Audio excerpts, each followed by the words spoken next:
Hello everybody and welcome to video 37. Today is going to be all about your sense of sight, vision.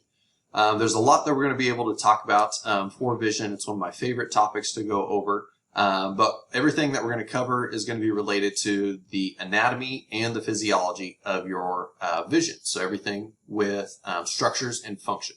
There's still so much more that's associated with vision, especially from a physics and optics standpoint. And for more information on that, you can let me know or you consult the textbook that we have online. But let's get going.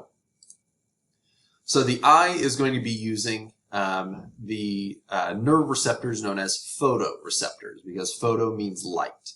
And so photoreceptors are going to be responsible for taking in light stimuli from the external environment and turning it into an electrical signal that the nervous system can use. These receptors are going to be called rods and cones, and we'll talk more about them here in a little bit.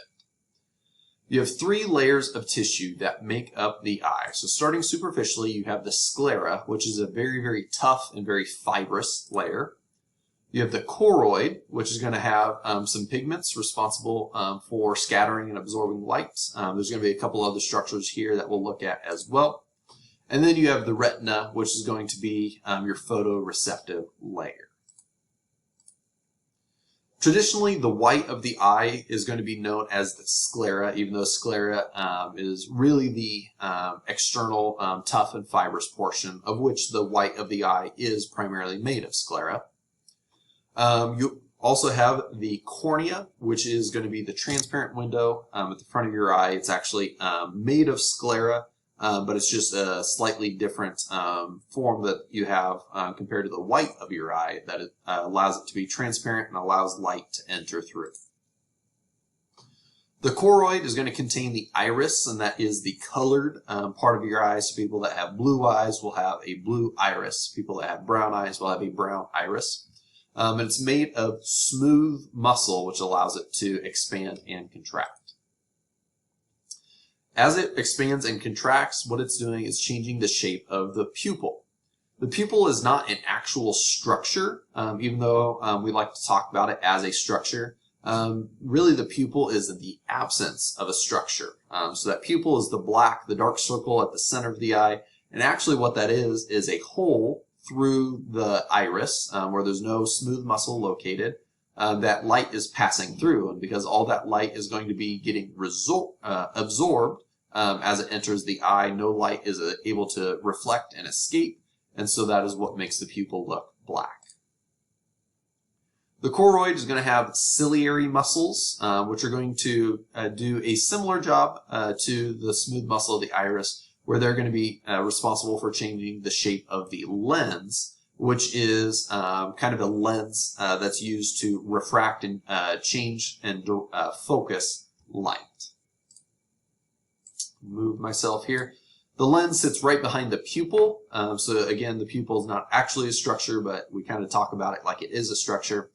The lens gets pulled on based on those ciliary muscles to adjust the focus to change if you're looking at something near or looking at something far. Your lens needs to be able to change shape to change your focus and adjust for that difference in whatever you're looking at.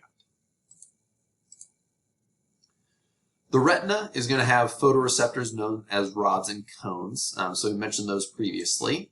Rods are going to be responsible for your black and white vision.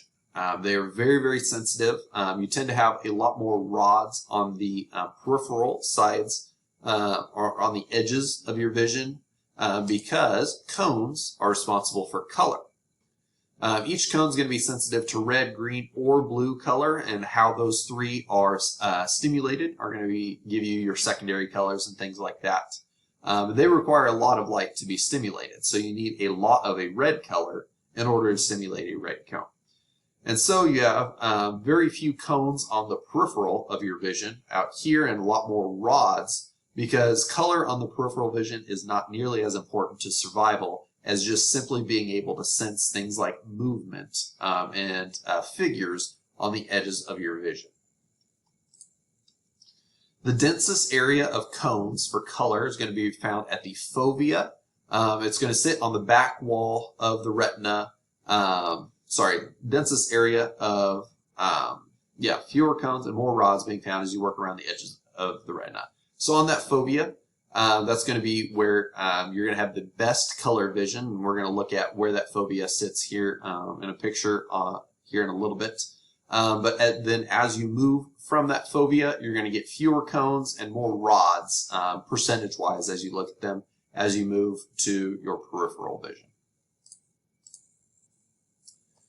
Rods and cones, remember those photoreceptors are going to be connecting to nerve fibers running to the optic disc.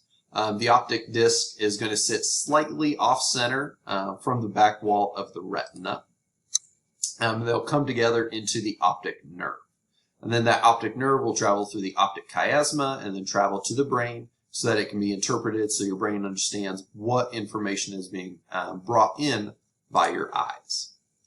One thing that we'll see with the optic disc is from those nerve fibers all coalescing into the optic nerve, that creates an area on the back of your eye where there are no rods and cones because that space is being taken up by this optic disc, by this optic nerve. And what happens is you create a blind spot in our vision. You really don't notice this blind spot in our vision because it really sits about here. So I don't know if you can tell in 3D space where it sits.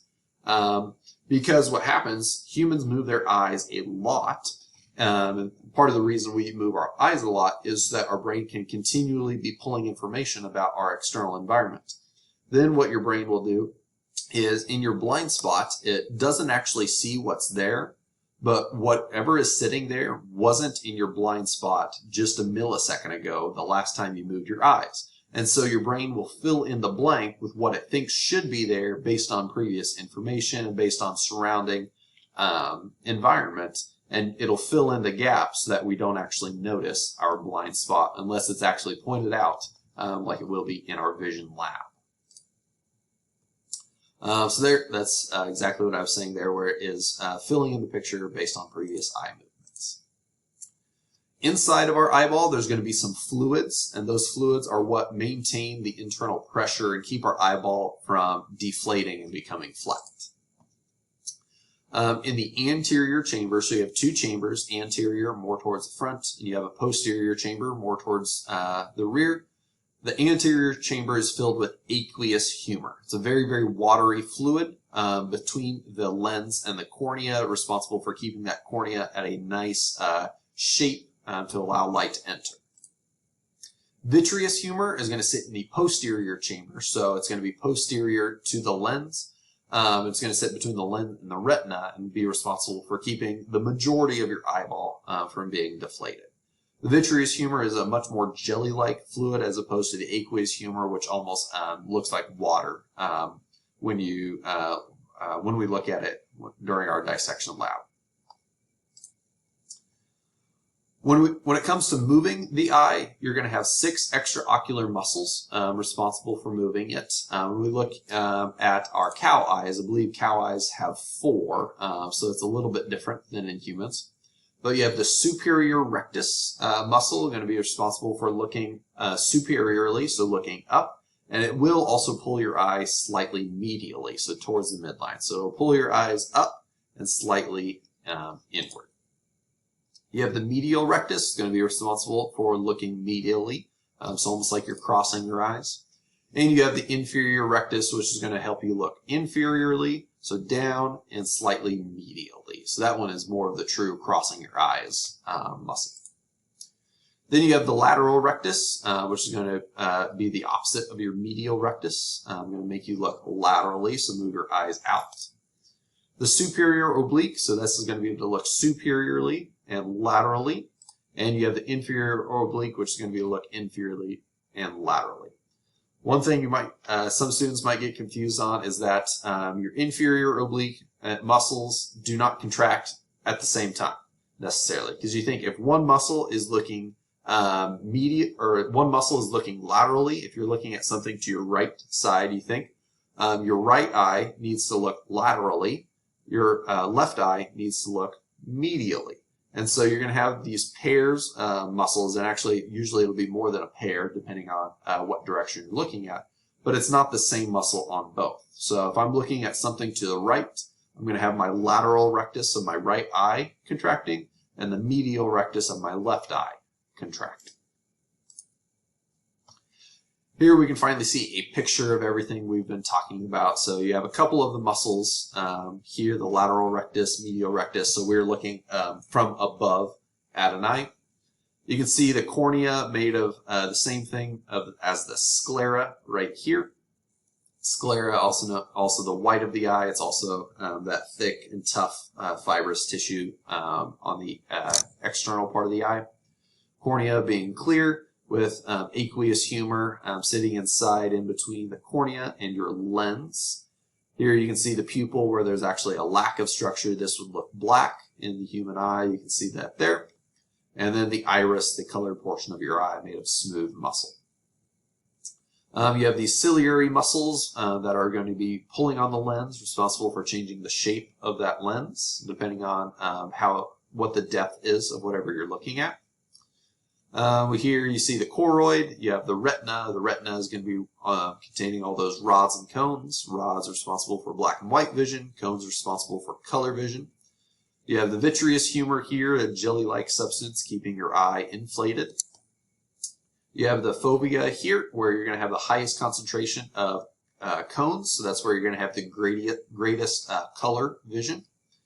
And everything will run back into an optic disc, into the optic nerve here. That optic disc, because it is all coalescing into this optic nerve, there is no rods and cones right here, creating a blind spot. Here we can see a little bit better picture of all the 6 extraocular muscles you have with the superior rectus, oblique, medial lateral rectus, inferior rectus and oblique. This one from a lateral view, so looking from the outside inward. This one anterior, so looking from the front in. And so that is everything that has to do with structures and functions in your eyes and with vision. Again, there's much more that we could cover in this, but those start getting into more physics things when we talk about optics. It gets into a much tougher area of anatomy when we start looking at those rods and cones and how they're stimulated. So if this is something you're interested in, feel free to look at more sources, use that online textbook that we have, and ask questions in class or on the Schoology Updates tab if needed.